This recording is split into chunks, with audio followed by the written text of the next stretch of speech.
Bonsoir et bienvenue dans un autre numéro de l'entretien mbokk yi ñu gën a yeesal nuyoo bi rafetlu korité bi ak ñun saa su nekk tey nag dans l'entretien ak ñu ngi fii seet si beneen daanaan ci diwaanu Rufisque mu di doomu Rufisque le ministre d'État et le professeur Ismaïla Madior Fall il a été candidat lors des élections locales 2022 en janvier candidat de la coalition Benno Bokk Yaakaar. Bonsoir professeur. Bonsoir. ñu bàyyi nga nuyoo ak mbokk internet yi. waaw maa ngi lay nuyu d'abord di nuyu sa collègue yi di nuyu tamit mbokku internet yëpp di leen ziare di leen baalu àq di leen baal àq di ñaan yàlla boole ñu bëri. Amiin inchallah. Voilà amis internautes nous sommes avec le ministre d'État Ismaïla Madior Fall ñu nar a waxtaan ak moom nag wàllum l'actualité nationale et l'actualité départementale ca noonu nag la ñu dooree waxtaan bi ak li gën a fës ci ayubés ci waaye itam ci bésub tay bi fii ci diwaanu Rufisque tey ministre ñu gis tey ci suba rek ci campagne bi ci wàllum campagne bi visite bu seen benn ndaantaangoo doon amal fële ci diwaan bu ville ca centre ville ca marché ba teewoon nga fa visite boobu tey nan lañ ko mën a interpréter. non visite boobu man maa ko doon def. comme ndax yaa ngi fa woon. waaye man maa ko doon def. Baye Mor Fall nekk opérateur économique. nekk foofu commerçant. moom ma fa invité woon. pour ma def visite bi. moom nag opérateur la waaye soo leen seetloo dafa am foofu magasin bu mag. bu muy jaay ay marchandises yu bari. waaye li ci ëpp solo mooy ñu ci bari ñuy liggéey ci marché bi notamment xale yi moom moo leen di utiliser. ci entreprise am la ñuy liggéey ñii mu leen di utiliser ñuy jaay ñii mu leen di jox ñuy jaayaat. ba nga xam ne ci marché bi ku fa am respectabilité la am na fa popularité li ñu respecté nañ ko moo ñu ne woon nag ñu ñëw tey seeti marché bi. marché bi nag xam nañ ko. mais ci marché bi laa dëkkoon. foofu la sama papa doon liggéey mi ngi nekkoon surveillant général ci lycée ba donc fa la ñu dëkkoon ci lycée bi te léegi lycée bi mi ngi nekk ci biir marché bi. donc xamoon nañu marché bu baax mais moom daf ñu invité woon pour ñu xool problème yi nekk ci marché bi parce que ku wax te ngay tam wax marché bi. marché bi yàgg na et puis marché bi poumon économique la bi ñu demee rek ñu visité dem nañu fépp nag ci marché bi fi ñuy jaay jën fi ñuy jaay légumes yi fi ñuy jaay yàpp bi ñu demee rek li ñu gis mooy marché bi dafa nekk marché boo xam ne c'est désorganisé totalement désorganisé ki nekk maire nag fii ci ville bi dafa ne woon su ñëwee day arranger marché bi daf koy ordonné daf koy mieux organisé mais li ñu gis mooy marché bi ba léegi désordre la bi ci topp mooy marché bi dafa salte nettoyé wuñu ko amul benn entretien am na foo xam ne sax ay ban la ay vraiment c'est tout ensuite dañu gis ne marché bi dafa am injustice ak violence parce que dafa am ñu bëri ñoo xamante ne dañuy jaay foofu dañuy ñëw di leen yëkkati c'est normal ah marché nga organiser ko am na yoo xam ne mu ngi leen yëkkati comme ambulant yi waaye dafa am fa leen di recaser mais yëkkati rek dàq dawal demal sa yoon loolu ça pose problème gis nañ ne daal marché bi bëri na ay problème yoo xamante ni mun nañu sax jàpp ne autorités municipales yi dañuy violer droit aux commerçants yi dañ leen di bundu xatal yenn saa ñu jàpp seen marchandises yi yóbbu ko ñu dem fay ñu bàyyiwaat ko marché bi daal dafa manqué organisation loolu nag ñun dañ ne bi ñu nekk ci état ba pare di ko seetaan moo tax ñu ñëw gis ko te tamit dañ ko yóbbu ci président Macky Sall wax ko ne marché bi Tëngéej ñi fa nekk di yëngu commerçant yi notamment am nañu problème te état bi war na ci dugal loxoom état bi sax bëgg na ci dugal loxoom notamment à travers le programme de modernisation des marchés. ci visite ci marché central de Rufisque boobu nga ñuy desandi tey ministre d'État est-ce que itam taxul visite boobu am ci période de campagne est-ce que du nekk loo xamante ne appel la rek pour les commerçants ñëw voter la coalition Benno Bokk Yaakaar ndax ñaawlu ngeen décision yi nga xamante ne docteur Oumar Cissé di maire de la ville jël na ko ci marché central ba. bon loolu sax mën nañ ko yaakaar waaye. liñ ci mën a seetlu mooy ñun marché bi yàgg nañ faa dem. demoon nañ fa il y a quelques mois. organisé woon nañ su fekkee di nga suivre actualité bi ci marché bi organisé woon nañ fi benn rencontre bu am solo ci local yi dañ fa doon dem pourquoi parce que dañu gis ne entretenir marché bi organiser marché bi mu ngi bokk ci prérogative bu ville bi loolu moo tax ñu war a def aussi bi ñu nekkee candidat à la ville donc xaaruñu rek ba campagne électorale bi xew et puis bon suñuy mbokk tam ñoo fa nekk suñuy dëkkandoo ñoo fa nekk man am naa ay dëkkandoo yu bari yu nekk fii ci marché bi la ñuy liggéey ñoom ñoo ma woo ne ma marché bi kat sonn nañu ñëwul xool problème yi am foofu man tam doo ma ne dañu sonn rek ma ñëw noonu de déedéet bi ma ñëwee dama xoolal sama bopp dem visiter dugg ci ruq yi bi ma demee nag ba xool d'ailleurs su ma doon laaj dama naan du ma tontu damay bàyyi ba gis lépp di soog a tontu wala bi ma wëree fépp nag ba pare ci laa ñëw nag toog nag tontu te gis naa ne marché bi am na ay problèmes yoo xamante ni ville de Rufisque ni ñu ko jëlee en charge c'est pas normal un marché où il y a de la police la police qui est présente là-bas. C'est pas bon signe. Un marché, on peut l'organiser de façon apaisée, de façon consensuelle, de façon pacifique. Qu'on a fait ici, c'est bon. C'est là où Vous avez fait des visites lors des locales dans le marché central de Rufisque ci loolee sax nga ñu desandi tey nga nekkoon candidat de la mairie ville bu Rufisque ci élection locale yi candidat bu coalition Benno Bokk Yaakaar ñu gis ne nag ci législative ñu dëkkmal ministre ñu gis ne coalition Benno Bokk Yaakaar ay leader am fi ci diwaan bu Tëngéej dañoo entamé démarche collaborative tey yow est-ce que tey jii nga ñàkk booloo boobu gisoo ne moo indi seen défaite ci département bi ci Rufisque ci élection locale yi. Totalement.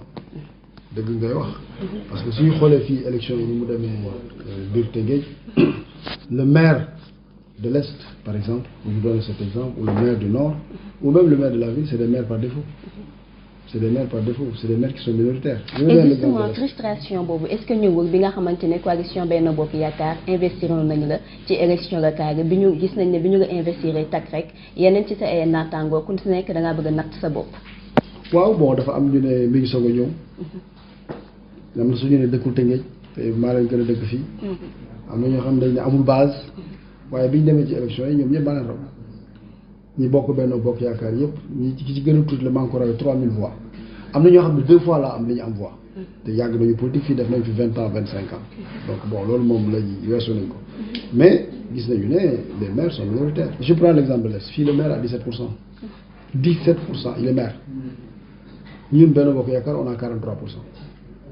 Doudou Maïssa Wade, Albert Ndoye et moi, Benno Bokk Yaakaar, on a 43%. Et les 30 autres pourcents, c'était Sega Ndoye, Arona Sarr, c'était l'autre, comment il s'appelle, Lamine Diop. Ils sont venus avec nous. Ici, on est largement majoritaire.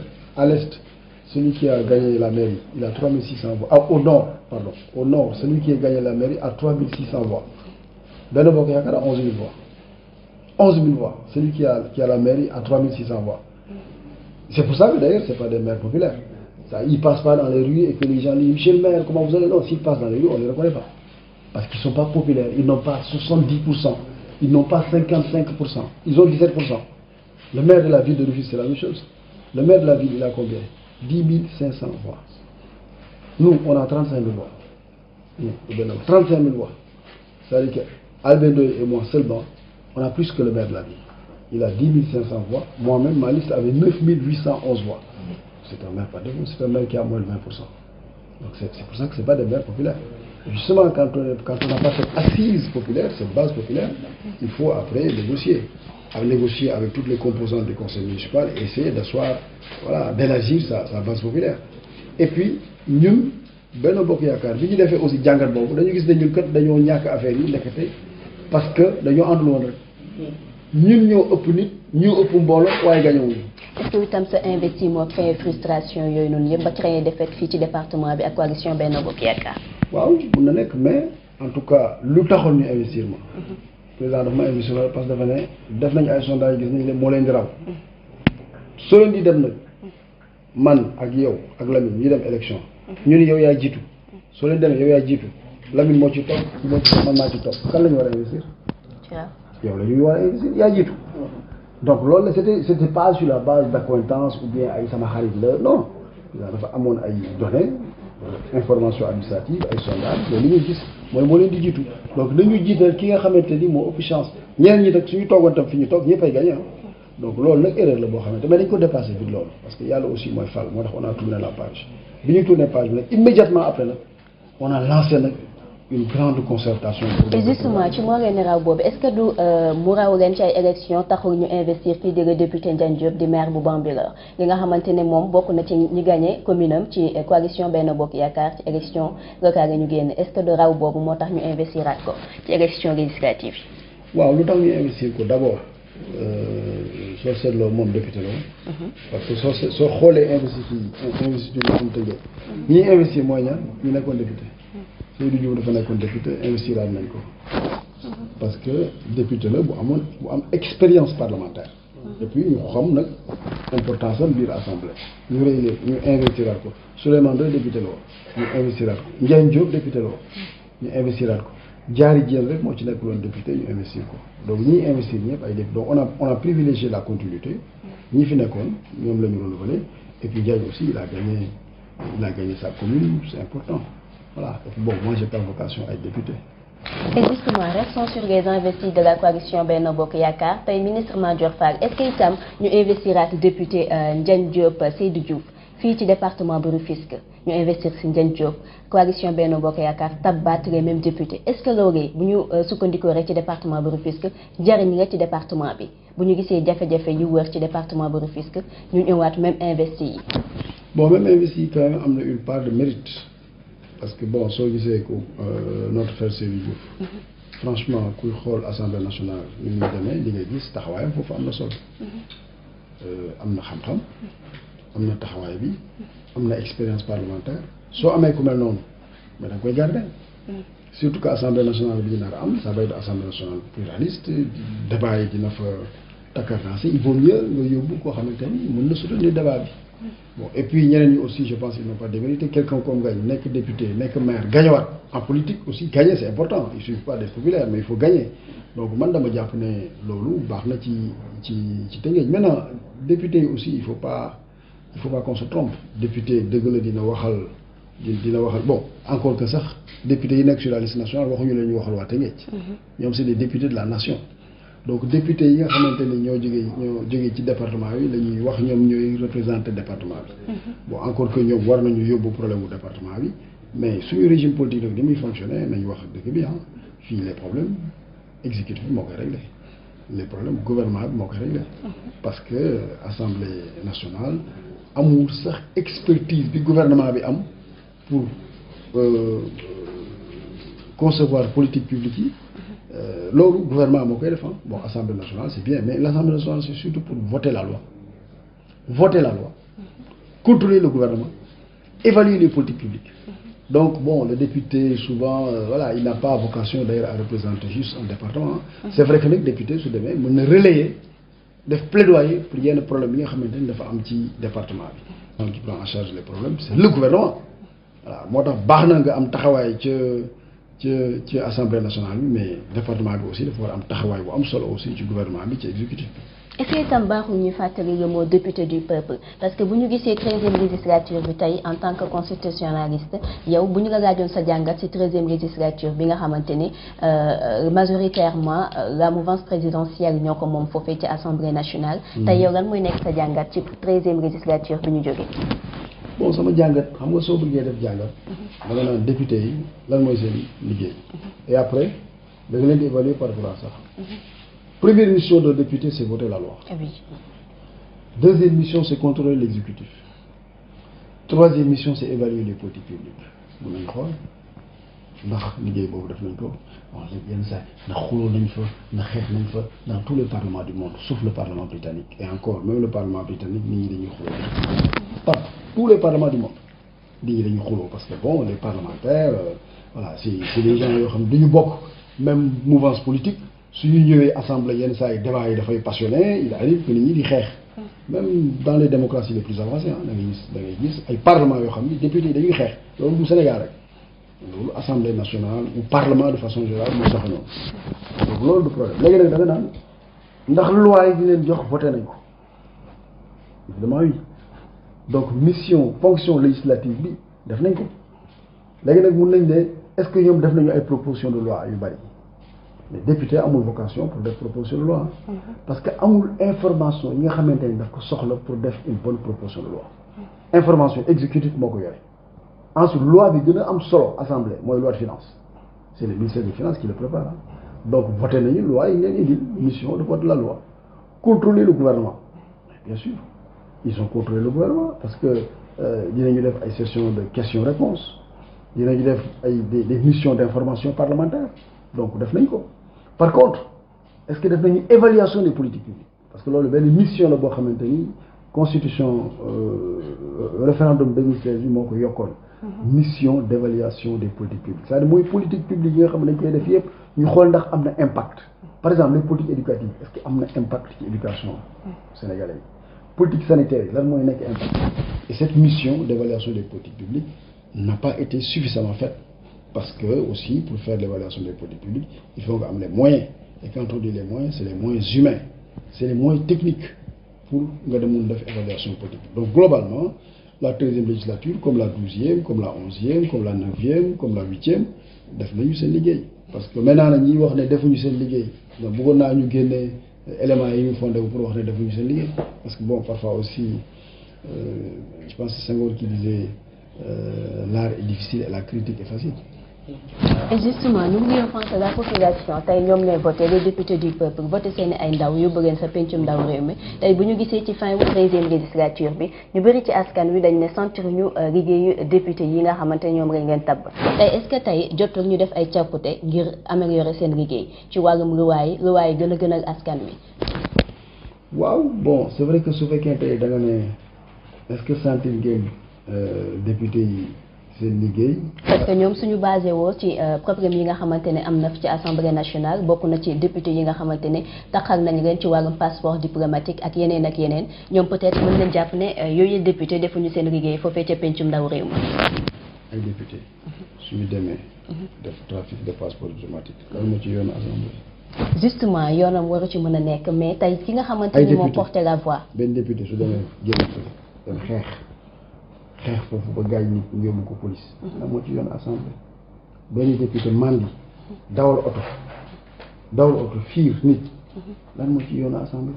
loolu nit la soo demee assemblée nationale ay nit ñoo fa nekk yu mel ne man ak yow dina am ñu ci baax dina am ñu ci baaxul dina am ñu ci honnête dina am ñu ci malhonnête soo jëlee administration di ay directeur di gis ay directeur malhonnête véreux yu jéem a trafiqué sàcc xaalis am na ñoo xam ne dañuy def seen liggéey normalement soo demee ci police bi noonu soo demee gendarmerie noonu secteur yëpp amul benn secteur boo xam ne doo fa dem te doo gis koo xam léegi nag li graaw Sénégal mooy léegi benn député bu saaga nit di xeex ñu ne assemblée nationale baaxul ndax député dañuy saaga nit di xeex non ça n'a rien à voir mi ngi mel ne benn militaire xeex ñu ne armée baaxatul mais y a des militaires yoo xam ne ils sont véreux mënoo ci dara dañuy dem xeex ko donc on ne peut pas juger mënuñu évaluer Assemblée nationale à travers le comportement des députés c'est absurde.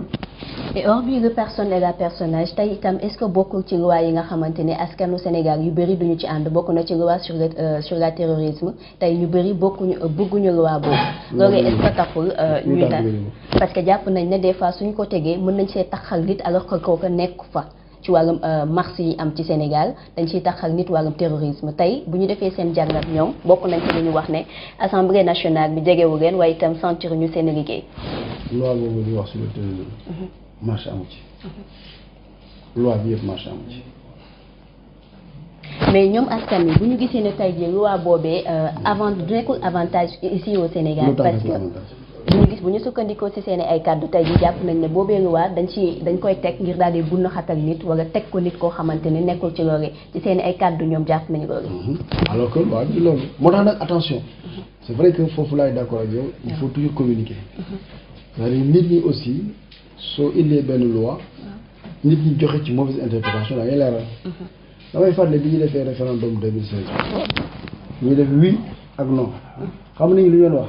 ñu ni wote leen non ñu leen lu tax ñu dañ cee def affaire góor jigéen bi ñu wotee wii ba mu jàll ñu ne gars yi waaw affaire góor jigéen bi fu mu nekkoon ci texte bi war leen ñu ko ñu ne dañ doon politique rek donc loi terrorisme loolu la loi terrorisme xam nga la dafa am benn convention internationale sur le terrorisme boo xamante ni Sénégal daf ko ratifié mais su ko ratifié daf ko war a def texte interne parce que sinon amul sens loolu rek la ñu def et on a défini le terrorisme ñu ne loi terrorisme dañu bëgg léegi ku marche xam nga la parce que boobu dañu génnoon ci événement marche yi léegi li ñu bëgg mooy ku marché rek ñu ne terroriste nga alors que amul aucune relation entre la loi sur le terrorisme et la marche aucune relation amul sax marche ci loi bi mais boobu tamit foofu laay ànd ak yow il faut communiquer il faut expliquer aux citoyens parce que léegi c'est vrai qu'il y a beaucoup de manipulation notamment à travers les réseaux sociaux sooy gouverner da ngay communiquer sooy gouverner da ngay informer sooy gouverner da ngay expliquer sooy gouverner da ngay convaincre et loolu parfois je dois avouer que c'est pas suffisamment fait.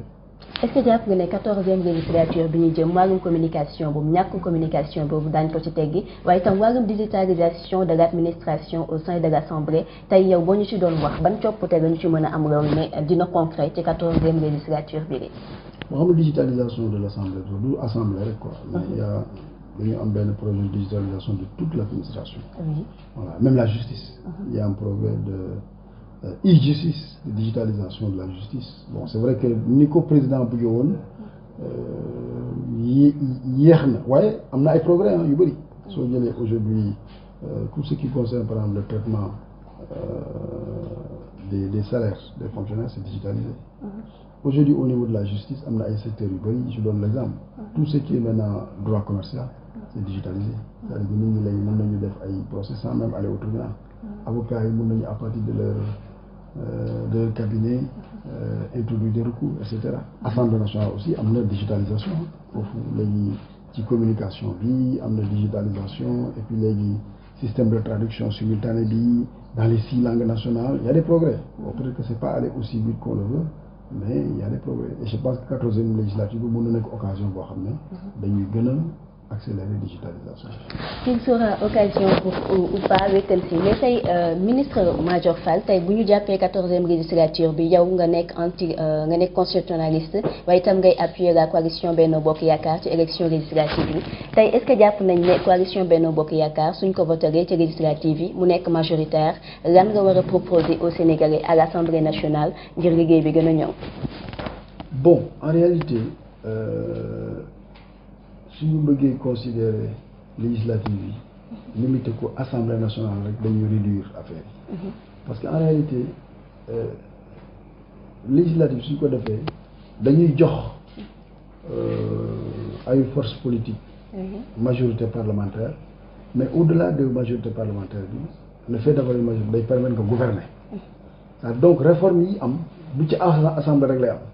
Mais réforme, il y a président par exemple réforme yi def nii pour mu mën ko continuer il faut une majorité parlementaire. Donc majorité parlementaire en réalité dafa am deux fonctions élection législative en sciences politiques dañuy wax la fonction manifeste mooy élire ay députés mais la fonction latente du loolu de la fonction latente c'est permettre au président de gouverner, de pouvoir prendre des lois, de pouvoir prendre des grandes décisions. Soit on déjà même pas de pouvoir prendre des lois, de pouvoir nommer le gouvernement librement déjà. Nommer le gouvernement librement, c'est-à-dire majorité parlementaire, moi le connais. Parce que soit on majorité parlementaire, on peut nommer le gouvernement librement. Ensuite, si on nomme le gouvernement librement, on peut doxal. Mais doxal boobu tamit il faut nga am majorité parlementaire. Soo amul majorité parlementaire, les députés yi duñ ci d'accord. Donc en réalité, majorité parlementaire bi c'est pas vraiment pour réformer l'Assemblée nationale, mais c'est pour permettre de gouverner. Assemblée nationale nag damay dégg ñuy wax ay contrat de législature ay dañuy soppi Assemblée nationale bi ñuy doxee et cetera. Assemblée nationale coppite yi ci mënti def amul daal assemblée soo jëlee assemblée nga naan ndax nit ñi fale député yi baax na am na ñoo xam ne suñuy fale député dañuy def scrutin proportionnel. Tous les députés sont élus amul affaire bu département yi non dañuy def ñëpp liste nationale la ñu di fal am na dëkk yoo xam noonu la ñëpp proportionnel la ñu di fale fii mun nañu xool ñun en tout cas on a choisi d'élire une partie au scrutin proportionnel beneen du scrutin majoritaire dañuy def système mixte. Donc question pour moi le système qu'on a est bon. Deuxièmement da nga naan quelles sont les missions de l'Assemblée nationale. Mission bi Assemblée nationale Sénégal am moom la congrès américain am moom la parlement britannique am. Voter la loi, contrôler le gouvernement, évaluer les politiques publiques. Amul beneen mission boo xam ne assemblée na parlement ci monde bi am na ko. Léegi nag problème bi fan lay nekk problème bi ñu nekk c'est pas le pouvoir mais c'est les capacités. Est-ce que assemblée nationale nag am na par exemple ay capacités yu ko permettre mu jël en charge mission yooyu nga xamante ni constitution moo ko la capacité nag soo ko waxee mooy quand même ay députés yu am un bon profil. Capacité yi soo ko waxee mooy député yoo xam ne dañuy am ay jumtukaay. Capacité yi soo ko waxee mooy député yoo xam ne dañuy am ay conseillers parlementaires. Moi je refuse assistant parlementaire. Assistant parlementaire on va prendre des jeunes qui n'ont pas d'expérience. Parce que dañuy am conseiller parlementaire. Parce que souvent li ñuy seetlu mooy day am li ñuy wax asymétrie d'expertise entre l'exécutif et le législatif. Ça veut dire que soo jëlee gouvernement bi nga jël assemblée dañuy gis ne gouvernement bi mooy ëpp expertise mooy ëpp information. muy ëpp ay jumtukaay député yi dañuy un ministre bu ñëw assemblée su ñëwee day ànd ak 25 personnes. Député bi moom rek par exemple am na ay dëkk yoo xam ne soo fa demee je donne l'exemple des États-Unis un congressman mooy un parlementaire américain il faut avoir c'est par exemple une mission constitutionnelle parce que pouvoir yi mu am moom le parlement yëpp am mais c'est un problème de capacité donc il faut pas renforcer les pouvoirs de l'Assemblée non mais il faut renforcer ses capacités ba Assemblée nationale gën a am ay moyens humains notamment. Parce que moyen soo koy war a souvent dañuy xaalis non xaalis mais moyen humain am ay expertise Parce que, je donne un exemple juste pour terminer par là.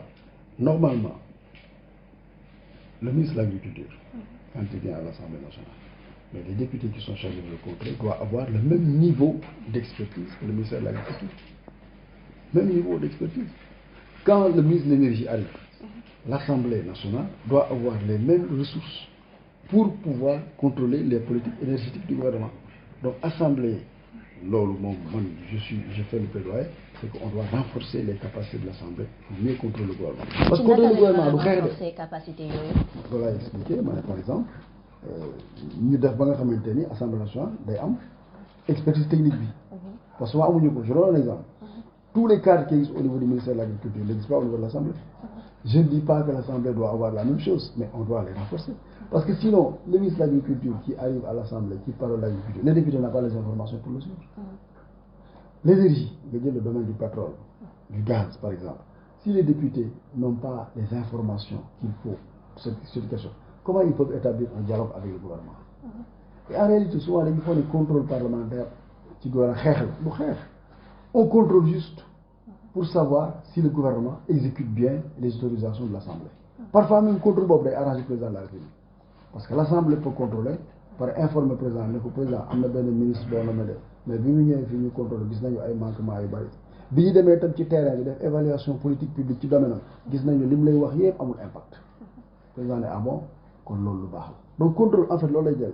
Contrôle day tax waa exécutif bi dañuy gën a liggéey. Contrôle dina tax dinañu soucier wu li ñuy def am impact. Parce que dañuy suñu gisee ne amul impact dañ koy wax.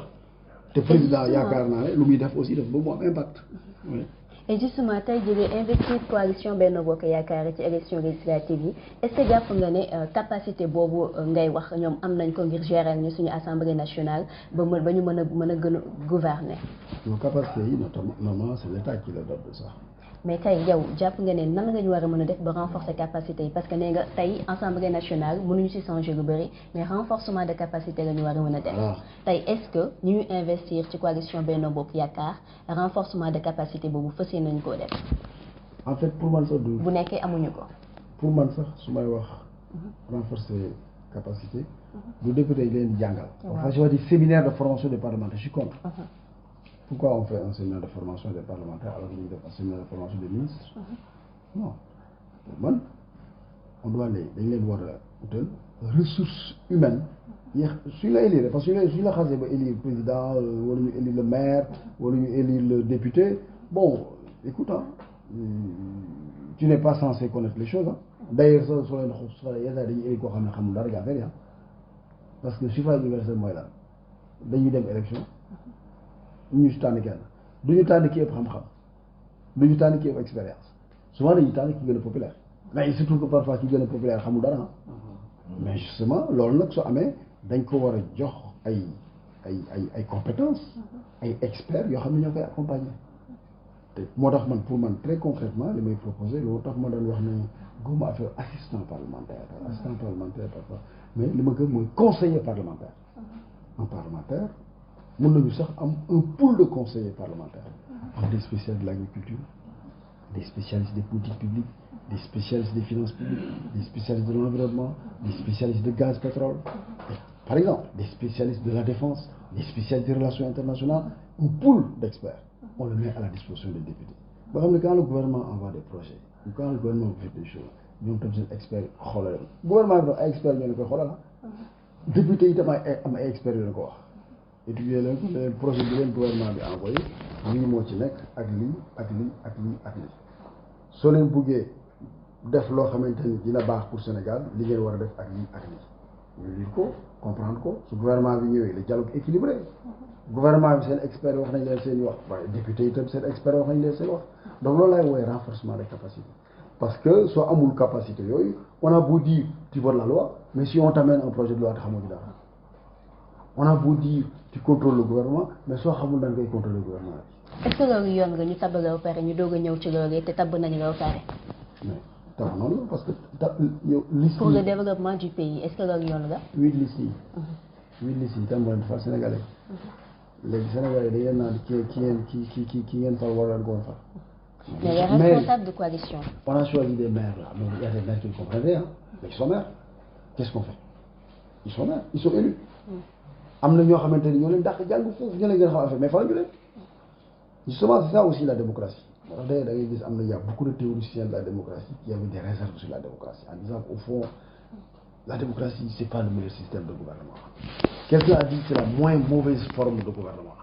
Parce que inconvénient de la démocratie loolu c'est les plus populaires et parfois c'est même pas c'est les démagogues qu'on élit. ñëw wax yi tour le dem gars yi ñu gëm la ñu élire la. Après parfois c'est à l'expérience qu'on se rend compte que tu ne peux pas exercer les choses. Moo tax d'ailleurs Tocqueville avait dit un moment bon finalement optons pour la démocratie parce que la somme des avantages est supérieure à la somme des inconvénients. Parce qu'il y a beaucoup d'inconvénients dans la démocratie. Mais noonu la voilà. Et justement professeur avant juste de terminer tey bu ñu ñëwaatee rek ci département bu Rufisque vous êtes Rufisquois professeur Ismaïla Madior Fall tey yow jafe-jafe yi nekk ci département bu Tëngéej ana nan nga ko gisee comme solution boo ñu doon proposer wàllum assainissement benn lan nga ñuy proposer. Bon man dama gëm ne d'abord. département Rufisque soo ko xoolee am na lu bëri loo xamante ni def nañ ko fii te mu am solo. wala dina ami solo pour Tëngéej ma joxe benn exemple soo jëlee le train express régional waa Tëngéej ñun bi ñu nekkee étudiant soo amee cours fat 8 heures 4 heures du matin nga yeewu pour mën a am place ci amphi bi 8 heures mais aujourd'hui tu peux te réveiller à 6 heures 7 heures tu peux en terre tu arrives 30 minutes donc loolu am na avantage pour département bi. et hormis le transport tey ñu ngi ci wàllum nawet ñu ngi ci hivernage tey assainissement. oui exact soo jëlee aujourd'hui tout le développement qu'il y a autour du département de Diamniadio mun nañu wax tamit ne baax na pour Rufisque maintenant il y a des problèmes à Rufisque et le problème numéro 1 de Rufisque on le connaît c'est l'assainissement. Évidemment il faut un programme d'assainissement de la ville de Rufisque. Bon, moi candidat j'avais un plan décennal un programme décennal d'assainissement de la ville de Rufisque. Quartier par quartier et chaque année on devait introduire des quartiers en partenariat avec l'État et d'autres qui devaient appuyer ça. Bon en tout évidemment mais man dama gëm ne il faut avoir de l'ambition et prendre en charge cette question d'assainissement parce que tout Rufisque en tout cas man soo génnee ci sama kër ñëpp fi la ñuy tuur ndox ci mbedd mi la ñuy tuur ndox parce que nit ñi amuñu fi ñu tuur ndox donc notre problème c'est l'assainissement et moi le plaidoyer que je porte au niveau de l'État au niveau du président de la République c'est doter Rufisque d'un programme spécial d'assainissement am na nag lu ñu ci def quand même par exemple à Arafat il y a des quartiers il y a une partie de Arafat qui est branchée à l'égout il y a des quartiers où il y a quelques problèmes d'assainissement mais globalement tu prends Guy Mouride tu prends Arafat tu prends Darou Rahman tu prends Sant Yàlla c'est des problèmes d'assainissement il faut un programme spécial d'assainissement loolu la ñuy porter ñun comme plaidoyer pour la ville de Rufisque aujourd'hui auprès du président de la République, pas à l'Assemblée nationale, mais nous auprès du président de la République, là où les décisions se prennent. Parce qu'à l'Assemblée, les décisions ne se prennent pas là-bas. Et justement, la question de feuille de route, tey Ismaïla Madior, est-ce que jàpp nga ne coalition Benno Bokk Yaakaar war nañu mën a am ndam ci département bu Rufisque ci élection législative yi waaye lan moo war a mën a tax ba Rufisque waaye voté leen. Bon li war a tax ba Rufisque waaye ba ñu voté président de la République ba ñu voté majorité parlementaire parce que majorité parlementaire pour le président bon bëri na aujourd'hui soo jëlee lépp li nga xamante ni dafa nekk ay politique de réalisation d'infrastructure Tëngéej quand même kenn mënu wax ne amul infrastructure c'est-à-dire Tëngéej bii souvent dañuy wax ne oui waa Tëngéej ñi deewoon il y a 100 ans su ñëwee dañuy demaat seen kër c'est inexact aujourd'hui Rufisque a changé il y a des infrastructures dem bi ak dikk bi quand même amélioré wu na soo jëlee tali bi romb Youssou Mbargane tali boobu quand même en France c'était catastrophique c'est tamit un mouroir mais léegi tali bu baax la soo jëlee route nationale bi 2 fois 2 voies les travaux de Promoville ont repris ça va être c'était déjà je dis souvent moi aux gens que c'était la plus belle avenue de l'Afrique de l'Ouest mais jàpp nañ ne travaux Promoville yi dafa am yéex bu ci nekk. oui dafa am yéex moo tax keroog président la bi mu ñu recevoir parce que dama yóbbu woon des acteurs de Rufisque des leaders rufisquois là-bas en audience mais président bi ñu recevoir ñoom ñoo ko wax ne président travaux yi dafa yéex et cetera immédiatement il a donné des instructions à Promoville ne leen redémarrer leen rapidement travaux yi bon ils ont expliqué pourquoi ñu arrêté woon ko mais ils ont repris tey soo demee ci route nationale bi dañuy gis que les travaux ont repris voilà et puis il y a une route bu ñu war a def mais malheureusement taw bi moo ko arrêté bu war a dugg Guy Mouride traversé fël Arafat fii fël pharmacie Rassoul voilà il y a des choses qui sont faites tey dem bi dikk bi yomb na am nañu ay autopont aujourd'hui au niveau de la ville donc il y a plein de projets l'hôpital Youssou Mbargane inchallah va être rasé on va faire un hôpital niveau 3 à la place Diamniadio qui se développe. Bon, Diamniadio, vous me direz que c'est pas Rufisque, mais c'est quand même le département de Rufisque. Voilà, donc aujourd'hui, d'ailleurs, quel est le département qui bouge le plus au Sénégal? C'est le département de Rufisque. Vous pensez? Avec le pôle de Diamniadio. Mais tey jii nawet bi ñëpp am nañ envie déménager dem dëkk feneen est-ce que jàpp nga ne coalition Benno Bokk Yaakaar ginnaaw élection législative yi ñu jëm itam ci élection présidentielle Rufisque dina gis boppam ci élection yooyu yëpp. non xam nga inondation yi Tokyo am na fa. Los Angeles actuellement dafa am ay inondation. Mais à Rufisque c'est trop professeur Ismaïla Madior Fall depuis ay années ñu ngi dund inondation te bu ñu gisee suñu ay leaders politiques yu bëri ci mouvance présidentielle bi la ñu nekk fii ci Rufisque doon ay doomu Rufisque est-ce que itam yoon la tey ñun ba tey suñu ay problème di fi nekk alors qu'on est bien représenté au niveau du gouvernement. non li ma gëm mooy. Tëngéej tey des na ay secteurs yu bari yoo xamante ni war nañ fa yokk li ñu def loolu gëm naa ko. gëm naa ne Tëngéej am na ay problèmes. notamment yi nga wax noonu comme inondation mais nañu jàpp ne quand même benn du Tëngéej rek moo am problème inondation Sénégal yëpp ko am addina bi sax laay wax ñu fépp day am problème inondation parce que bon je sais que da ngay suivre débat yi sur le réchauffement climatique donc taw yi day gën a bari tempête dañuy gën a bari donc day am ay inondation voilà donc loolu dafa nekk loo xamante ni du Tëngéej rek la am du Tëngéej rek la ñàkk ensuite inondation yi léegi suñ koy wax bon malheureusement pour eux c'est d'abord les maires aussi qui doivent faire des aménagements appropriés. Bon, d'une fille, on n'a pas les maires, mais c'est un argument facile, je ne prendrai pas cet argument-là. Parce que gëm naa ne niveau inondation yi fi ñu toll état bi moo ko war a jël en charge. te état bi def na lu bari aussi ci problème inondation léegi nag gëm naa ne c'est encore un problème qui est réel, c'est un problème boo xam ne dañ ko war a attaquer parce que ça ne sert à rien aujourd'hui non il y a pas de problème tout va bien non il y a des problèmes yoo xamante ni président de la République gouvernement du Sénégal ñu ngi ci stratégie pour régler ko ensuite léegi inondation yi Tëngéej wàññeeku na.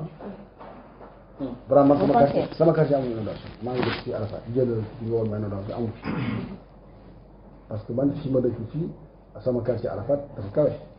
ci une semaine kese la taw bu métti mais bu ma waxee dëgg rek te yàlla tax bu ñu gisee les images tey jii dafa mel ni Tëngéej mu ngi gën a dundaat inondation muy gën a yéeg ci zone yëpp. tey bu ñu jógee gi ci mel ni commune bu Rufisque Nord tey bu ñu waxee rek te yàlla tax habitation yi nekk ci Rufisque Nord yaa ngi woon Daaru Rahman déjà moi Daaru Rahman nga dëkk Daaru Rahman nga dëkk mais deux taw yi mu taw yëpp bu ma waxee rek bu ma wàccee damay xuus est-ce que tam yoon la ba tey muy xuus pour dugg suñu biir kër. moo tax dinañ def fii ci Tëngéej incha allah dañ fi def un programme spécial pour Daaru Rahman Guy Mouride il y a des quartiers qui sont ciblés yoo xamante ne moom la ñuy viser un pour l'assainissement pour les eaux usées et l'assainissement pour les eaux de pluie c'est un programme qu'on va développer pour Daaru Rahman pour Guy Mouride pour Sant Yàlla il y a des quartiers qui sont ciblés le marché est passé c'est l'ONAS qui prend ça en charge si c'était pas pour la publicité je vous aurais même cité les entreprises qui ont gagné le marché. Voilà amis internautes nous étions juste avec le professeur Ismaïla Madior Fall di ko jaajëfal nag ci disponibilité bi yombul mu disponible ci jamonoy campagne électorale saa su ne nag ni ngay demee ci Littoral TV Littoral Info merci à vous amis internautes à très bientôt merci aussi à l'équipe de la réalisation merci à très bientôt.